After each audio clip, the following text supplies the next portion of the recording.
Hey guys, welcome. Today we're going to work on headstand, coming into it in two different ways. It's one of my favorite inversions to do. Doesn't hurt my shoulders like shoulder stand might for some people, and it's a lot easier than you would think it would be. So use your wall. Don't throw yourself into it. I mean, really don't throw yourself into it. I'm going to show you an easier way to do it first, and then when you can do that, then build up to piking up, okay? Rome wasn't built in a day, and you don't build a roof on a house before the foundation, so start with your foundation.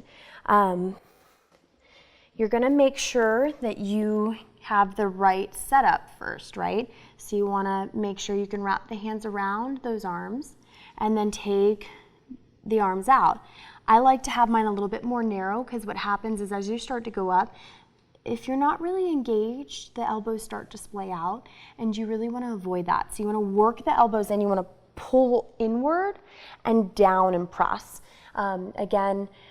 Keeping everything really, really stacked and inward. So let's go ahead and start. I'll show you. You watch me first. I have my space, and then you interlace the hands, and you're going to open up, creating this cup to put your head in. And so I'm going to put the head down.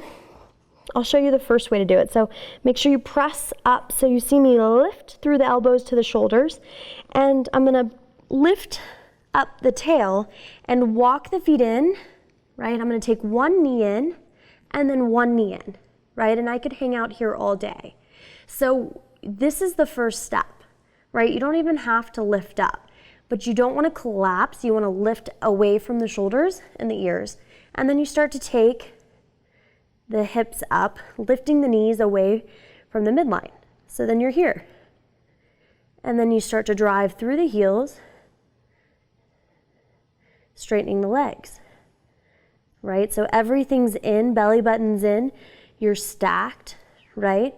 You might be a little wobbly, that's okay, but you're pressing through the elbows and you're protecting the head, right? You have a focal point, and then you come out of it the same way. Heels come towards the hips.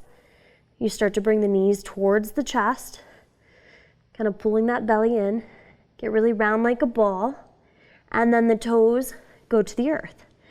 Bringing the hips towards the heels, and you go into child's pose after being upside down. Just to take your counter position. It's a change in pressure, so you really want to take your time coming up. You don't want to just rush up. Just like in shoulder stand, fish pose would be the counter position. You always want to take those counter poses. So that's the first way to do it.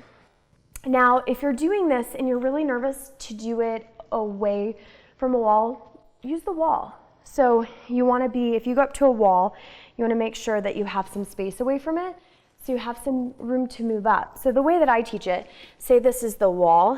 You know, you don't want to have your fingers here. You want to be about here. And what'll happen when you come up, you can just tap your foot behind you, and you just know you're safe at all times, right? So if you feel like you're coming out of it, take your feet against the wall, get your balance, and then maybe take one foot off and then the other, right? Don't just collapse down to the ground. So I'm going to show you the harder variation.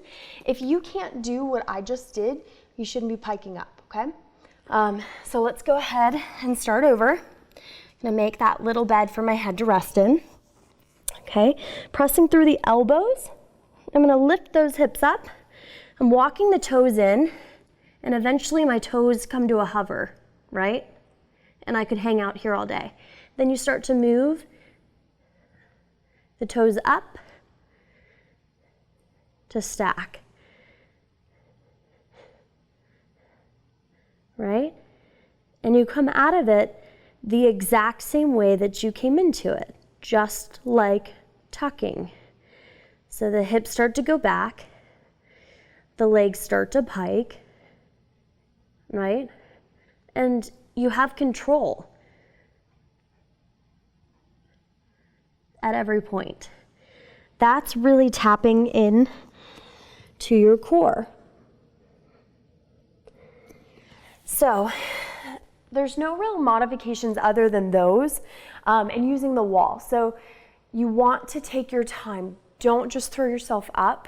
There's no stability there. And that's not yoga, right? We don't skip steps to get to the end result. There's no finish line. There's no winning in yoga. It's just a journey, right? So take each step along the way that's necessary. Keep practicing. If you don't think that it's available, then you're right. So that my favorite quote is, whether you think you can or you think you can't, you're right. So, you know, that's kind of what you have to show up with, you know, confidence in yourself and the ability that it might not be there today, but maybe tomorrow. So keep at it, keep asking questions, and keep learning. Thanks, guys. Take care.